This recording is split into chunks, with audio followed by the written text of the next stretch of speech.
promised, am I fixed here? Okay.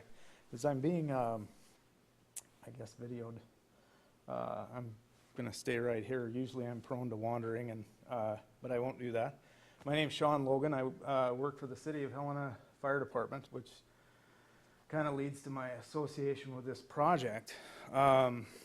And this project that we're going to talk about a little bit tonight is called the Helena City Council Minute Books Preservation Project. And this project actually, what they call digitized, these 7 volumes that you're looking at here. I thought about trying to pull them in and being kind of lazy. They're big books and they're heavy and they're over a century old. So I thought, you know, this picture probably, between the picture and what we're going to get into a little bit later of how you access them online, I think you'll get a pretty good sense of where they're at. But again, my name's Sean Logan, and my involvement with this project,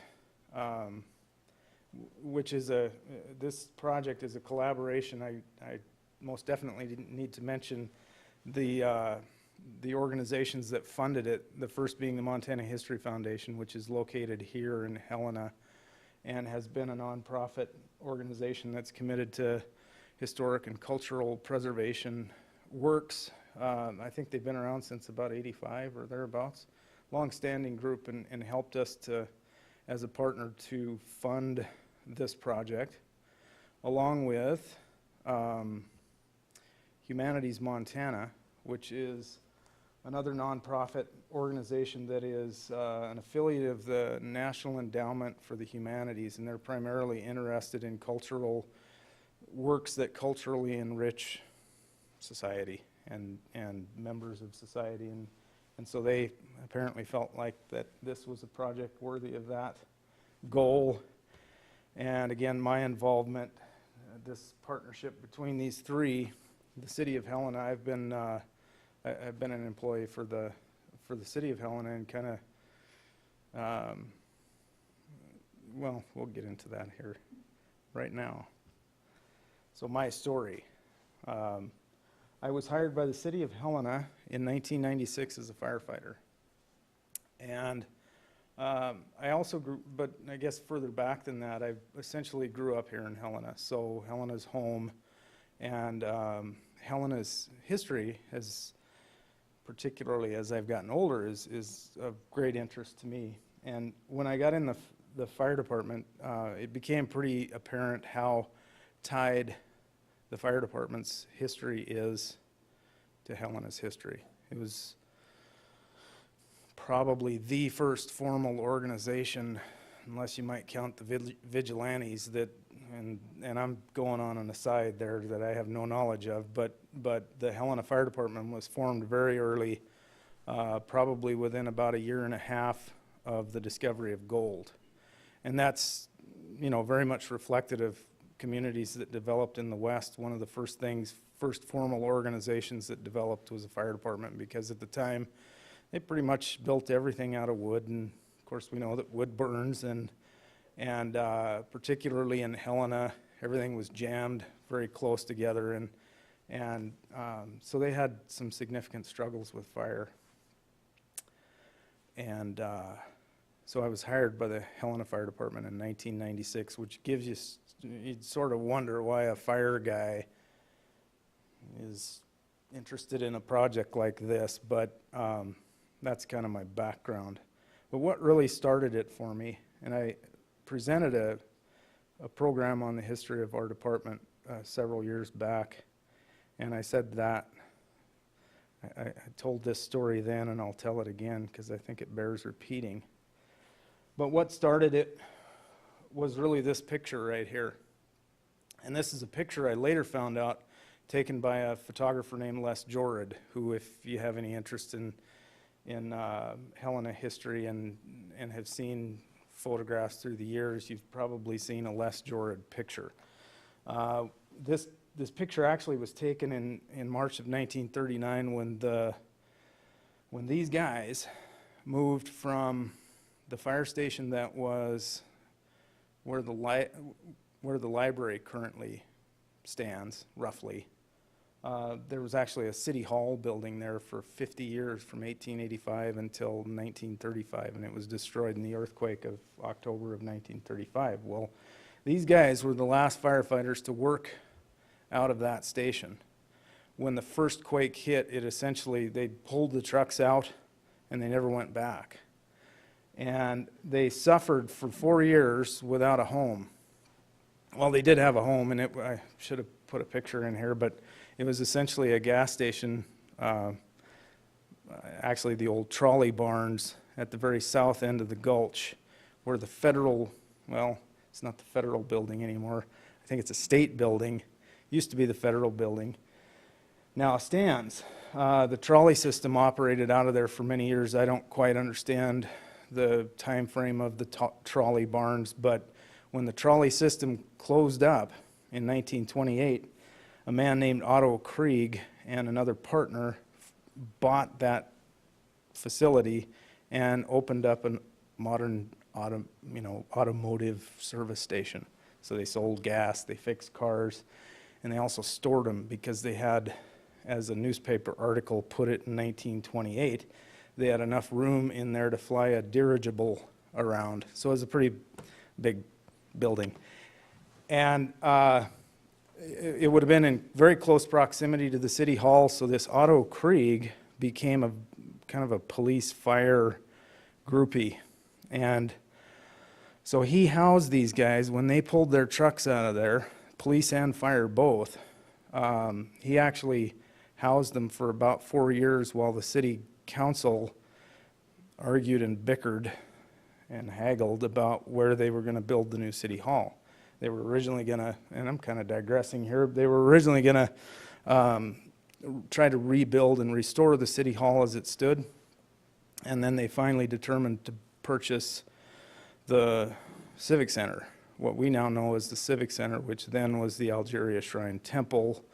It had sustained enough damage that the Algerian, the Shriners didn't have the wherewithal to fix it, but the city felt like they had enough capital to make it into a pretty nice governmental facility, but there was no fire station attached to it. And they completed the addition of this fire station in March of 1939. These guys moved from their home on the south end of the gulch to here, and a series of pictures were taken to mark that event. Well, how I came onto this picture was in 1996. I was hired by the fire department, and someone dropped it off at the station and said, thought you guys might enjoy this. It was dropped off with the secretary, but this picture started passing around the guys, and we started looking at it, and you can't really get a sense of it here, but it's a marvelously clear picture. Great detail, and it was dropped off by this man right here. His name is Tom Williams, and he was hired by the department in 1937, and he was actually laid off. It's kind of a long story. You'll notice he's sort of in a different looking outfit than the rest of the guys, but they brought him back in to sit in with this picture. He was sort of laid off for some political reasons that were of no fault of his. But anyway, he was well into his 80s by the time he dropped this off, and I was just struck by the detail in the picture. You look at these guys. On this particular man here, who I've met his son, there's a scar right here that I later found out was from a fall off of a horse, and a saber that he had got his face. And so in each of these faces, there are just marvelous stories that I was fortunate enough to talk to Tom, John Brockway, who was still alive when I started on the department, and I've visited with descendants of, well, many of these men and talked about their lives, their history, and I just, but that started in my first year. Myself and another man did oral interviews with 3 of these guys, and that just started infection of history that has never, for me, quite let up. And it's led to a lot of crazy places. Living rooms of, very elderly people that I've sat and talked to for lengths of time, and just gotten some very interesting stories. I met one of the things I did a few years ago is I put an ad in the paper, and it's kind of a dumb idea, but it worked. I solicited anybody that knows anything about the history of the Helena Fire Department, or any of its had any ancestors in it that have maybe photographs, artifacts, anything like that, call me. And I got surprisingly a tremendous amount of response out of that. I ended up meeting a gal in Billings one summer. She came from Sydney or Glendive or somewhere, and we met in Billings, and she was the descendant of this Otto Krieg that I was telling you about. And she brought this huge box of photographs, a nightstick. As I said, this guy was a police fire groupie. This beautifully wooden, ornately turned nightstick, badges. He was one time a fire chief. He later in his life became a fire chief, guilt by association on his part. Had badges from his time there. He was also a deputy in the sheriff's department. So she brought this box full of wonderful artifacts that she donated to our fire department benefit association, and so I made contacts like that in some of the strangest of places, and we're amassing a bunch of that artifact in hopes of one day, if as the community grows, we ever build another fire station, it's my hope to put a cabinet in it where a lot of these things can be displayed. I also happen to know where I think just about every one of these guys is buried. So my infection with history has led me to a lot of cemeteries. So a lot of different strange places, libraries, newspapers, the Historical Society, just been everywhere trying to dig up information about it. But this particular project here was conceptualized in about 2010. Somehow I came upon, in my digging, visited with the city clerk with my association with the city, and came to find out that they had a collection of minute books that went back to the time of incorporation, which was 1881. And so I started digging into those. Found out as I was digging that they had a complete collection back to 1881, which to me was pretty intriguing. And so I sort of in a lazy way asked the clerk, do you have any kind of backup? Did anybody ever transcribe these or anything? Because I didn't really want to go through each one of these books and read all that. Plus, every time I did that, I had to make a special appointment with the clerk so I could get into this vault where they're kept, and then make sure the meeting room that was next to that vault was available, because I couldn't leave the building with them. And so there was nothing, no backup, no transcription, just the books. Schedule your appointments, sit down and read them if you want. And that was a pretty difficult endeavor. But I started to photograph them. And at one time I had this idea that I was actually going to photograph them all. And I found out rather quickly that's not happening, because it's not enough time for one person to photograph it. So that's how this whole idea started forming in my head. So the clerk and I started discussing the possibility of digitization. At the time, I think the Historical Society here was beginning its project to digitize newspapers. And so, I found out that there was a kind of a local, more or less local, or at least in-state way to convert some paper to something electronic. And So I get to know Tina Kirkham here at the Historical Society and visited with her a little bit about her project and her experiences with digitizing newsprint, and then asked the clerk about the possibility, what would you think of digitizing these? And it wasn't that it was a lukewarm reception by any means, but it didn't exactly take off. But within the last 6 months, or actually about the last year, I started actively working with the city clerk, and we started talking with the manager about the possibility of trying to come up with alternative funding, or funding within the city's budget, as well as other alternate sources. And so one of the first places we turned to help direct us in trying to find funding was with the Historical Society. And Tina, a staff member from the Historical Society, came and did sort of a site visit at the city county building and took a look at the books, and she was just very impressed with the condition that they were in, because for 130, 40-year-old works, they are in just marvelous condition, which is surprising because the city's not entirely set up for historic preservation, but we've been pretty fortunate. So we talked with her, and she immediately sent us toward Humanities Montana, because they had some specific, real quick grants that you could get into, with not, well, they just would be help us get this project off the ground pretty quickly. So she gave us some ideas there.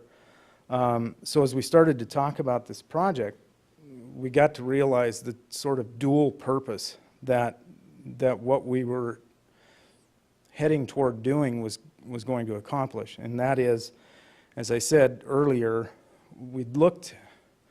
I'd asked about the idea, is there any backup to this? Primarily to see if there was any way I could more easily research. But as I got to thinking about the one-of-a-kind work that these minute books are, finding out the fact that there's no backup is sort of disturbing, because if in the event that a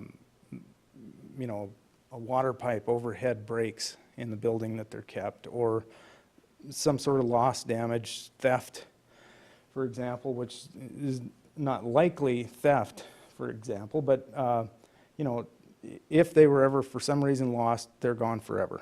There's nothing backing them up. So one of the purposes was to provide a backup, but in digitizing them so that the content could be preserved, it was also pretty clear that the public might be able to access them. They wouldn't necessarily have to come and make an appointment with the city clerk and make sure the meeting room is not being used by the mayor and get into the vault and sit down and read them. But once these were digitized, then the public could access them. So it started to kind of come together. Had an initial attempt for a broader or a larger project in early 2013 that failed, largely because, I guess I should probably back up, but largely because there was no one to do the work. About the only place in the state that we found as we were trying to research this project, the only place in state that could do this kind of work, would actively take on a job like this, was the Mansfield Library in Missoula on the University of Montana's campus. They have equipment designed that can specifically digitize books.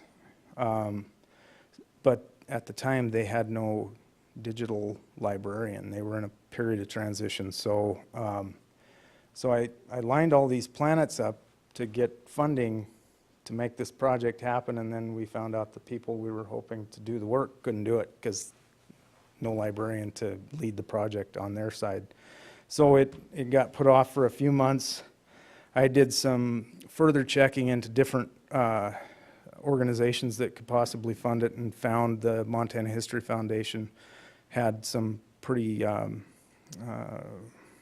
shovel-ready kind of grants that we could get into. And in June 2013, both of those organizations made awards to us, and Montana History Foundation contributed $1,500 toward this digitization. The Humanities Montana provided $1,000, and then the city matched with $1,500 for the project, and so we got started. As I say, the project cost was about $4,000, and it's just a nice match of those three organizations. So to get the project rolling, we again sought help from the Montana Historical Society, primarily in this case we've got the funding, we've got the library. By now they've got the librarian ready to roll on the project, and so we just got to get them there. And we don't really want to ship them FedEx or UPS, nothing against them, but you know, given the one-of-a-kind nature of these books, we thought we better take them ourselves and hand deliver them. Left to my own devices, I probably would have thrown them in a box and taken off with them, and so we consulted with MHS to help us, you know, how should we package these for transport, and they gave us some good help there. In July, we transported them by hand to the Mansfield Library in Missoula, and when we delivered them to their staff, they went through each of the volumes very thoroughly and evaluated them for content, ideally date ranges, to make sure that these volumes that they were getting were the date ranges that we had described in the grant, and then the conditions. So they were very thorough in, you know, if there was a page that was torn, they would note that, and so they gave us, after they had inventoried them, gave us a record of that. And we left them in their care. July 3rd, I said goodbye. And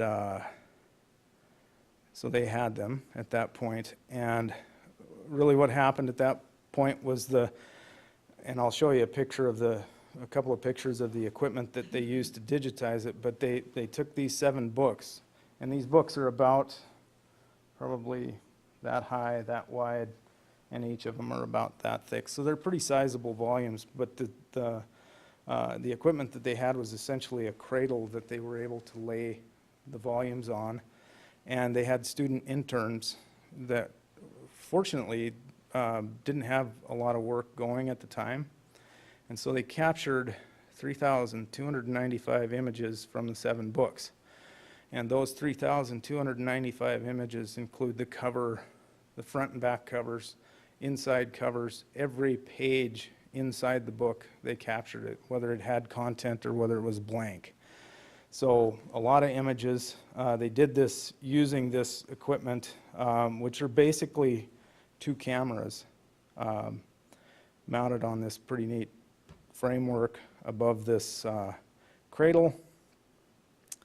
And this kind of hopefully gives you a little idea here of what the apparatus looked like. But essentially there's a camera here and a camera here.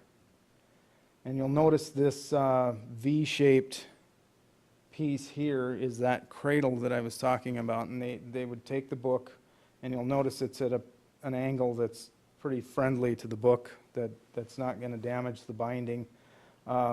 This glass piece actually lifts up, and you set the book in it, and then they begin photographing them.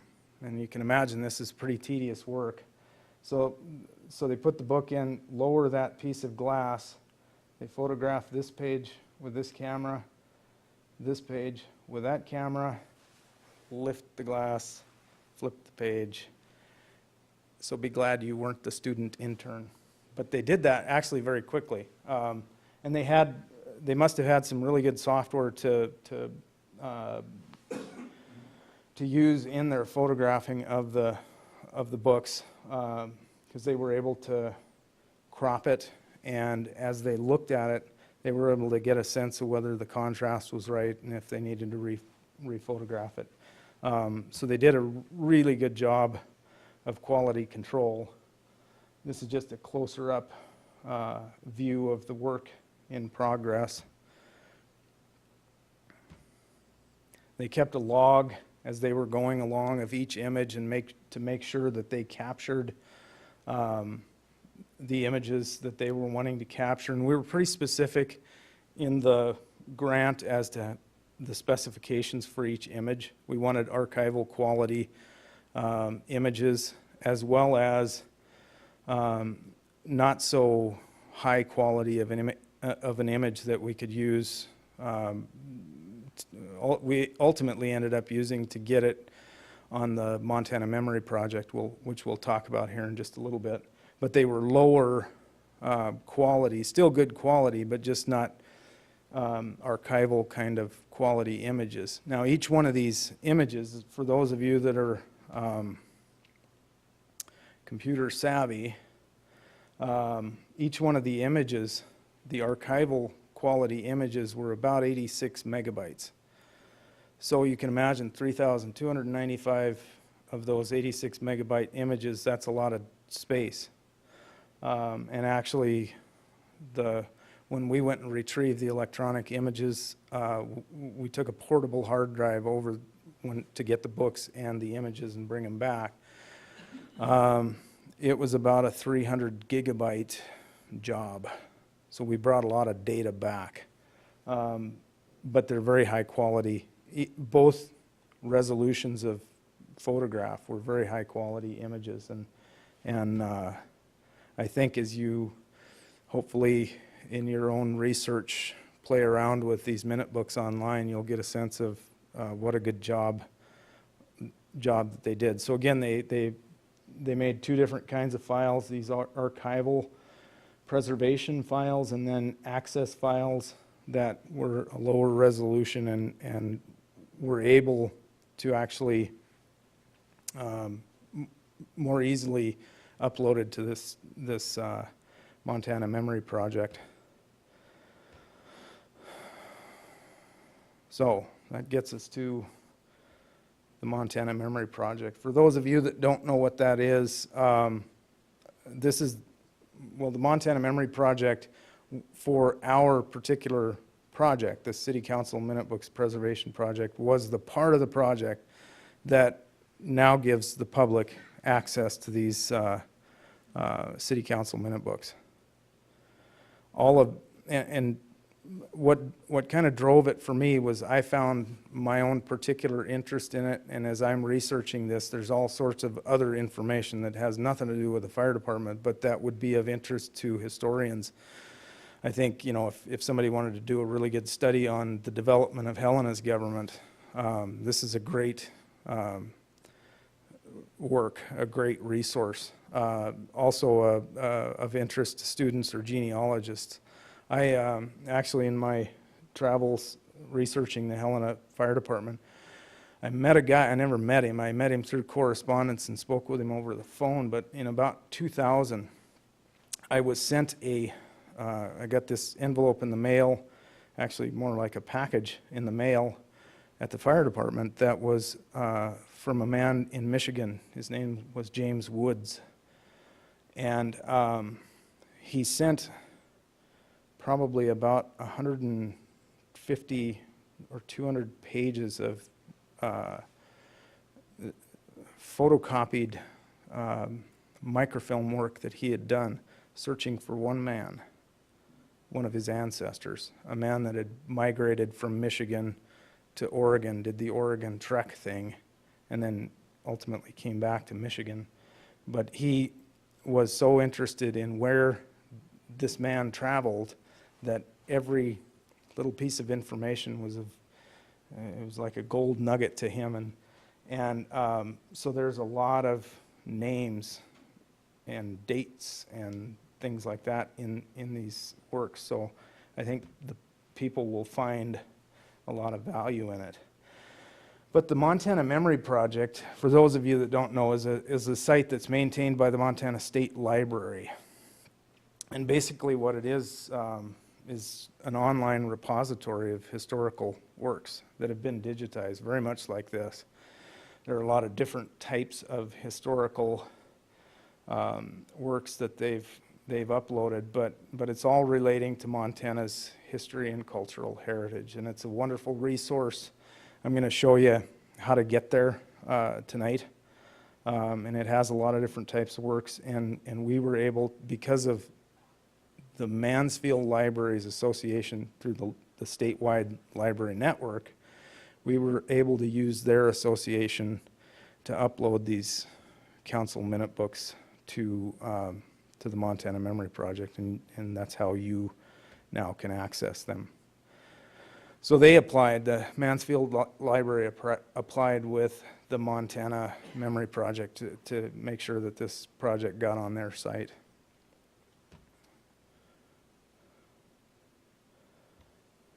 So the final phase, after they had completed the digitization of these books, was to upload that, and they completed that in early August of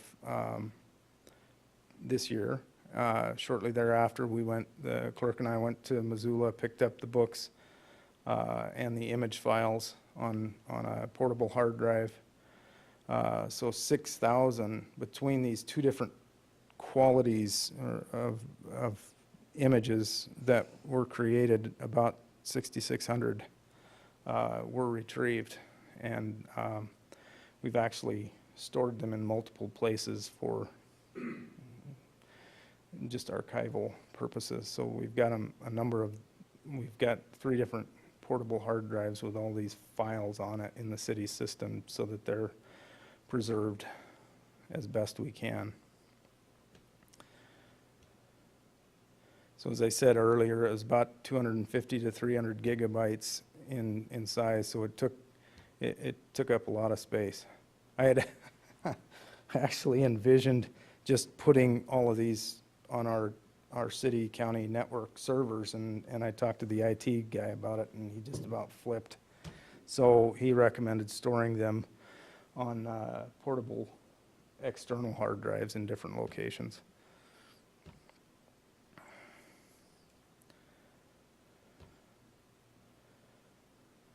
So then as we retrieved these files, we also retrieved the minute books and put them back into the clerk's storage.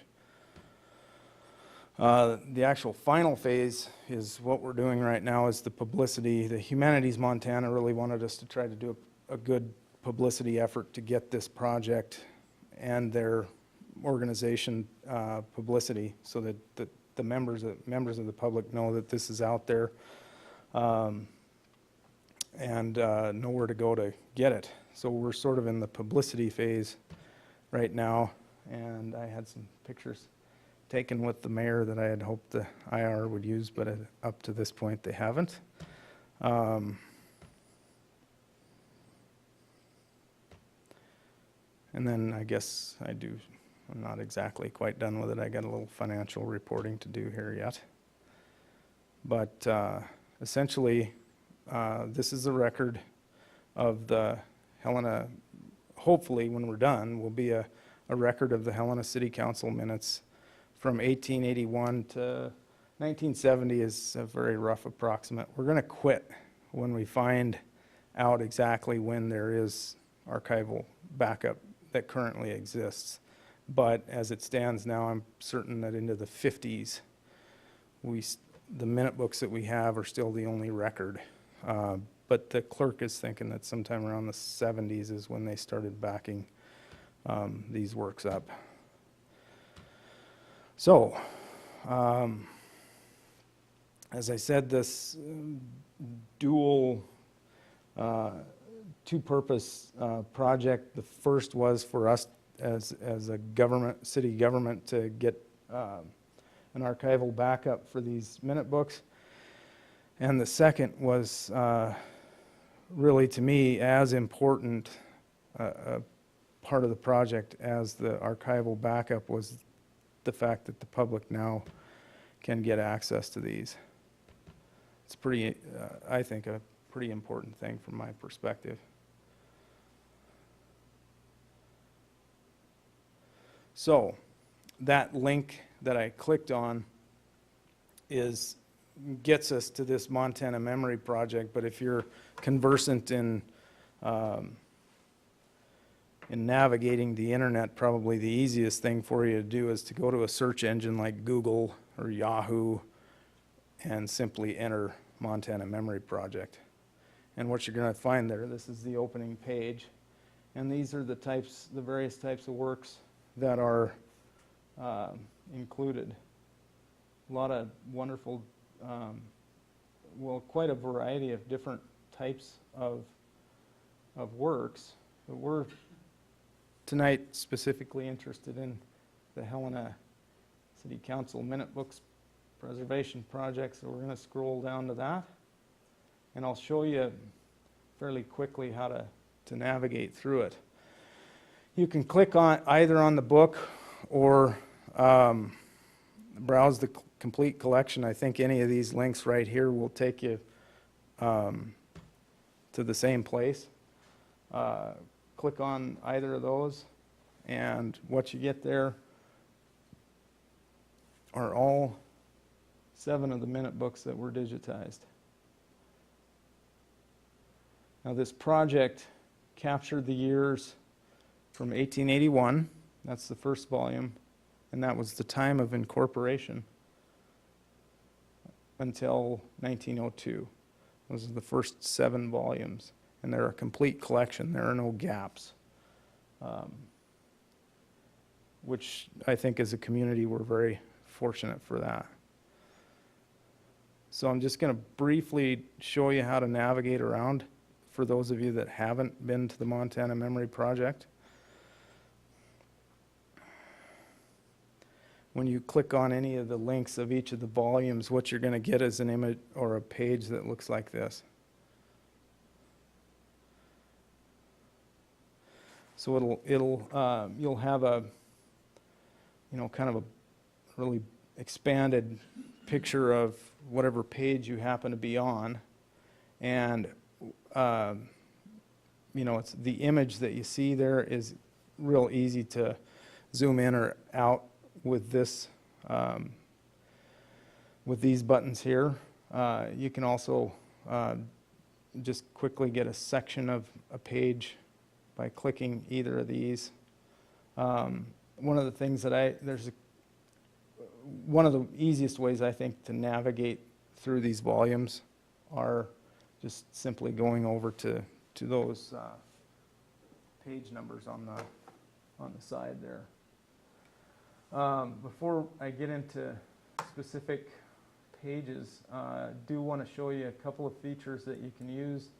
The Montana Memory Project has recently come up with this, they call it the page flip view.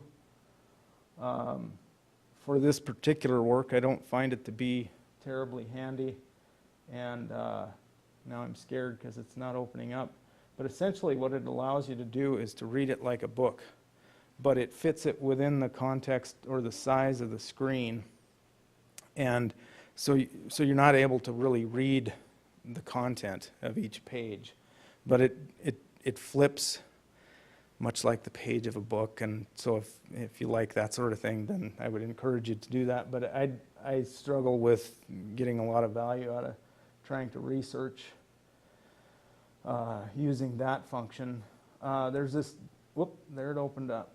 So you can see there's the book for you, and you can click these arrows and it'll flip through the pages very nicely as if you're reading a book, but it is real difficult to read the material that you're looking at. So for this particular work, I've found that it's not all that useful. But for other works that are on the Montana Memory Project, it may be. Right here is this download. When you bring up an image, you're actually able to download the image at whatever quality you'd like. So if you want to open this image outside of the browser, and basically when you click on these, it will just open it up using your computer's photo software, and you can actually choose your favorite photo software, but so if you wanted to print off an individual page, you certainly could. One of the things that I've found to be of great value personally is this all. And basically what it'll do is it will take the entire volume, and you can download the entire volume and it's a pretty high quality PDF. So what that does for you is you're not constrained to the internet to dig through a particular volume.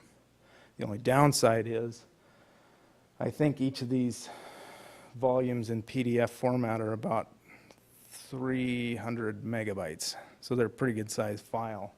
But it enables you to go through them without having to wait, depending on your internet connection. It's just kind of a quicker way to research if you want to go that way. So, real downside to this project for researchers, one of the things researchers like to do is, especially with electronic media, is to be able to search. Unfortunately, and you'll see very quickly here why, you can't search these works at all, because these 7-minute books are all handwritten.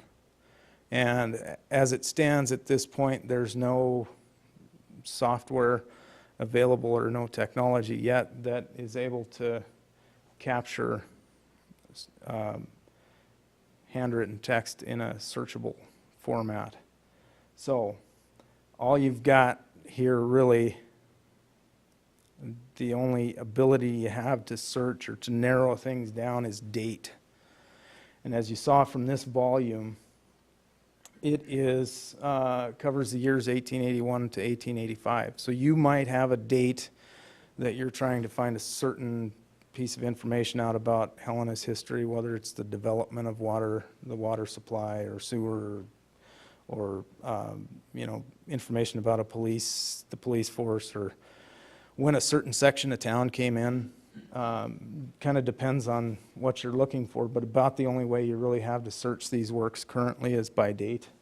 And for example, here, I guess I could look here. It looks like it says June 28th. So we imagine, and this is in 1881, we're on page 29. So we're at June 28th, 1881, and say we're looking for 1883. Sometime in 1883, we just kind of scroll down and as best you can try to guess where in the book, what page in the book you might actually find the date range that you might be looking for. And so that's the one real downside for researchers on this project, is it's not searchable at all.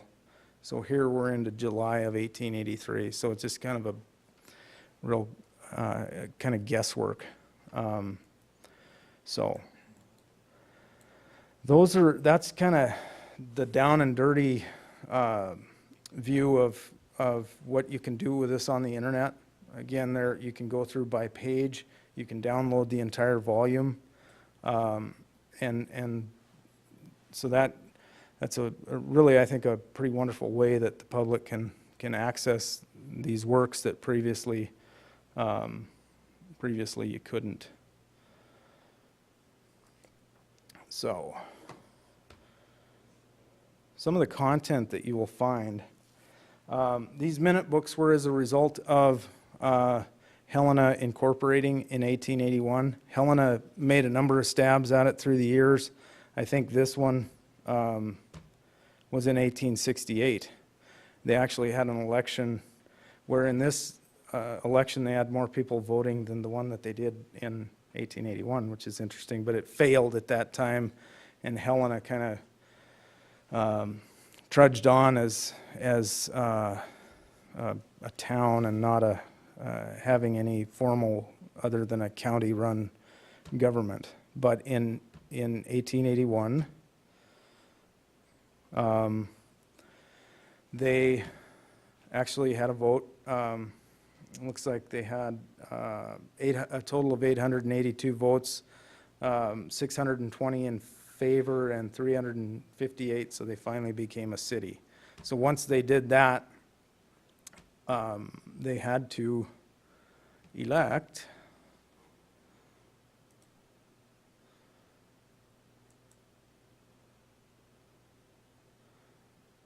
well, I think I may have skipped one.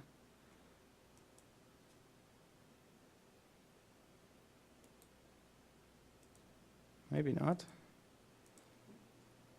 So they actually had to start setting up ordinances.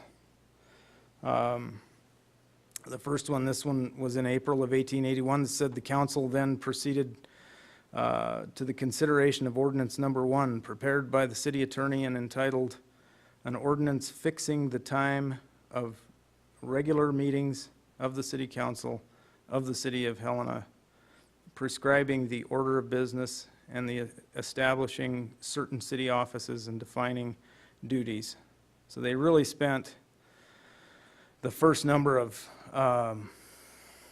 months of their existence passing ordinances. So that's a lot of the content that you will see as you start wading into these. A gentleman that's in the audience tonight had a couple of really interesting artifacts. One was a cane that was given to your great-grandfather, W.L. Steele, who was a mayor, as we read later in these works, became the mayor. But he also had a little city marshal badge, and in the middle of it is a little bird. So I'm going to read ordinance number 2, because it relates to your badge there. It says, providing for a city seal and describing the same was also adopted. The city clerk was on motion ordered to procure such a seal for use as soon as possible. The seal is to contain the words, the City of Helena, Lewis and Clark County, Montana, 1881, with a central device of a phoenix.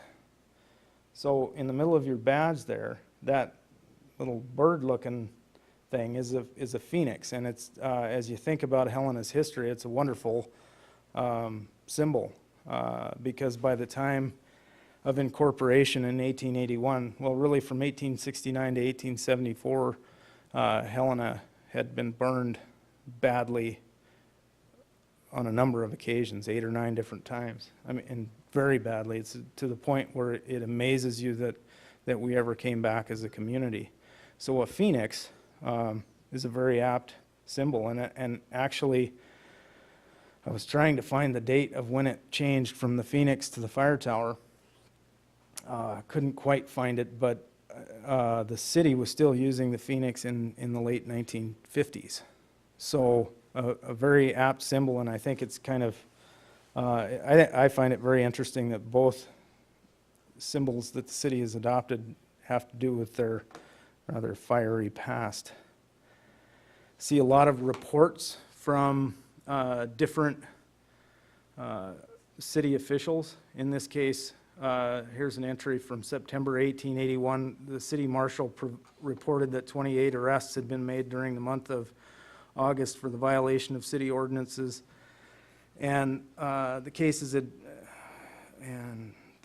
had been disposed of. Also, he had collected the city tax on 28 dogs, and that 3 cows had been impounded, and also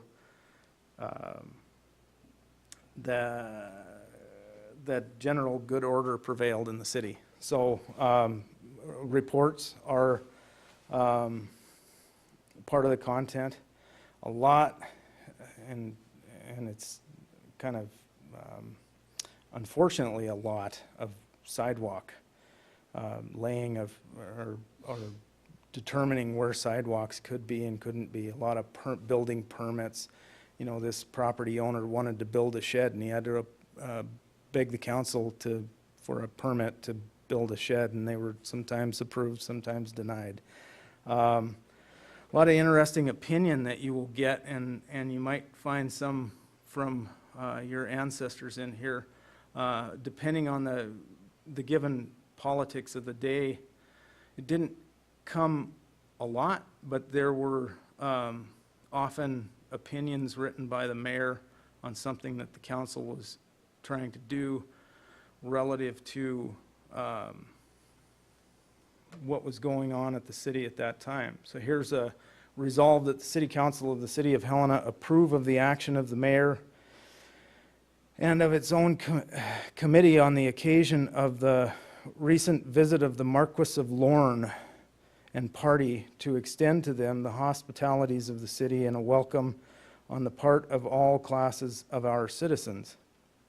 That this council further records its deliberate and unanimous judgment that the criticisms published in the Independent while our guests were still in the city, false and distorted in its statement of the principal facts, was a wanton insult and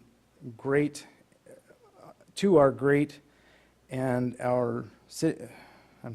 guest and our city authorities, a disgrace to reputable journalism and the fair favor of our city for generous hospitality. Essentially, the Daily Independent was very critical of the mayor and the council at the time. They essentially took this Marquis of Lorne and his party to Butte, and they had a nice drinking spell, and the Independent didn't approve of it, and the council fired back their opinion as to what they thought of the Independent. So there's just a lot of wonderful content in these works, and as you saw in these slides, it is a challenge to read. Each city clerk, of course, had different handwriting, and it takes you a while it takes you a while to get accustomed to the handwriting that each individual clerk had, but just a lot of wonderful content in there, and I'm certainly wading through them and will be for some time, and I hope that you all can gain some wealth to enrich your historical studies. So that's kind of the project. I'd certainly, if you had any questions or wanted me to, well, if you had any questions of this, feel free.